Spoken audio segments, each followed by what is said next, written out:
Oh, howdy all, grab yourself a drink. It is time for some Path of Exile 1 discussion. Welcome to day 8 of Teaser season for patch 3.29 and the upcoming Curse of the Allflame expansion. If you're looking for me on days 5, 6, and 7, sorry, there was nothing to report on.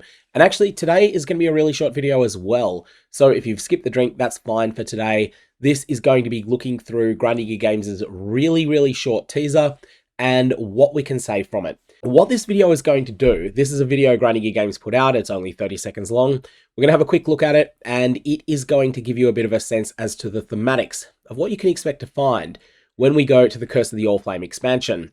Those of you that are Path of Exile 2 players, you might recognize a couple of things when we're looking at this.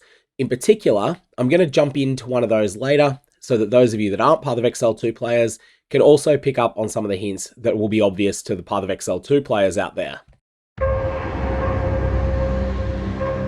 Rise again, Sorath. Serve me.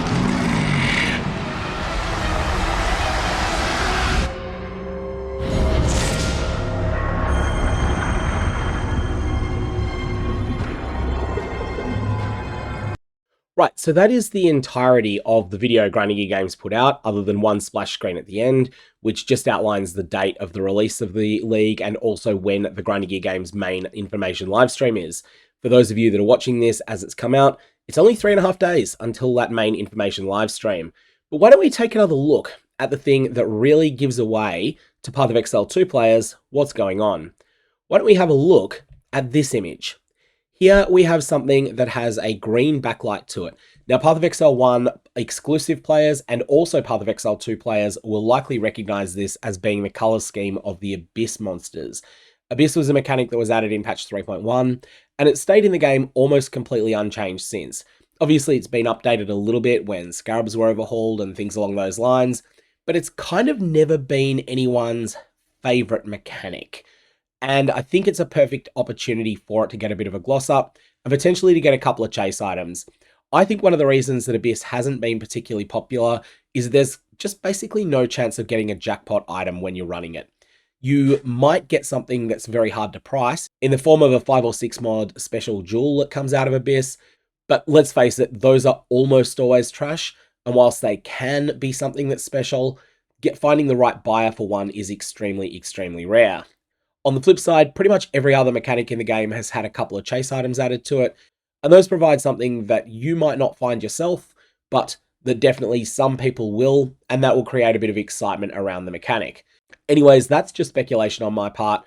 I think the most important thing that we can take here is this color scheme definitely screams Abyss. The rune that is present just to the left of my portrait, that definitely screams Abyss, and everything indicates here that this is going to be a league that gives a bit of a gloss up to Abyss, potentially like what we see in Path of Exile 2.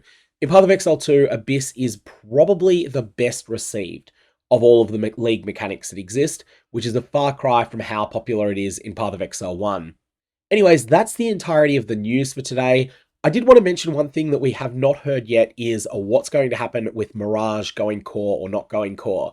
And I wanted to just quickly give my own thoughts on this. I don't think I want to see Mirage support on the Atlas.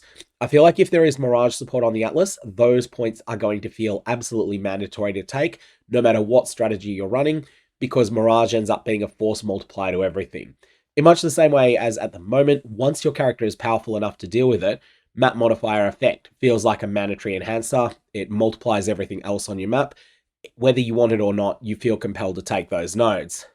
We also know that when Mirage came out, they said that the various coins that modify gems that provide a support gem effect on them, that those would be the borrowed power of the league. But there's also a lot of other cool mechanical rewards that came out of the Mirage League. Things like the Volatile Val Orb, which is tied to the Beyond mechanic. Things like the Crystallized Rancor, which is tied to the Harvest Crafts. All these are really cool, and I don't really want to see them disappear. My preference would be that Mirage is an RNG event that you can encounter in maps, but on top of that, that there are scarabs that you can use to invest more in it. The reason I say scarabs here rather than alternative things is that using a scarab has a really substantial and pretty consistent opportunity cost, depending upon the strategy that you're running. So for instance, if there was a scarab that guaranteed a Mirage in your map, Using that would come at the expense of a slot where you might otherwise have gone with a Cartography Scarab of Risk, or you might have gone with a Horn Scarab of Glittering, or any of a number of other fairly discretionary scarabs that do something powerful, but that aren't necessarily the centerpiece of your entire strategy.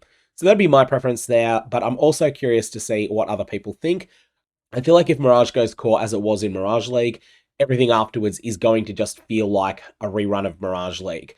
In future leagues, I think they need to feel a bit different, but I really want to see all of those Mirage exclusive cool items return, like the Volatile Varlorb. Anyways, gonna leave it there. May your Varlorbs have interesting results, and hopefully I get over this cold or sniffles or whatever it is that I've got at the moment before the main live stream. Otherwise, it's going to be pretty unpleasant getting up at 5:30 in the morning in order to live stream my own thoughts on Grinding Gear Games' biggest announcement of the quarter.